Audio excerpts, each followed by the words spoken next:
ঠিক আছে, পিছে থাকার পরে মানে ফুই ফুই বৃষ্টি পরে দিয়ে যে বাড়ি লাগলো, বাড়ি লাগার পরে পরে থাকে ব্যান্ডটা ব্রেক করে দৌড় বেরিয়ে আইছি। আর পরে ড্রাইভার না কি বলতে পারলাম না, সে মানে মাথা ধরে নিয়ে গেতেছে, আর তারা না ধরে দিয়ে ভিতরে মানুষ 3-4 জন। পরে সামনের জন বাইক করছি, বাইক করিয়া একটা মধুপুর পাঠাইছি। পাঠানোর পরে পরে আরো যে 2 জন মহিলা একজন স্বর্গের ভিতর বেরিয়ে ছিল, আরেকজন অনুই। পরে আন্ডা কিছু মানে টাইনে বাইক করে আরো কয়েকজন আইলো, পরে ছোট 2 রান্ডা বাইক করছি আর কি। হ্যাঁ, একজন এনুই মারা গেছে, আর মধুপুর দ্বারা পাঠানো হয়েছিল, সে মধুর হাসপাতালে যে মারা গেছে 3 জন। ড্রাইভার আর একজন মহিলা, এই 2 জন বেঁচে আছে।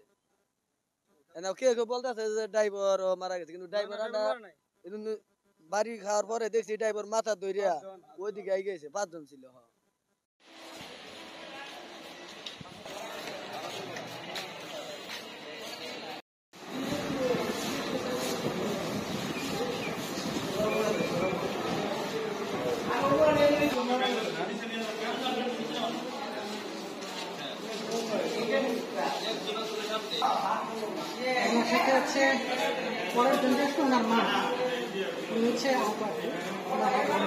আমি doctor Humayun Ahmed, medical officer, উপজেলা স্বাস্থ্য কমপ্লেক্স, ধনবাড়ি, টাঙ্গাইল।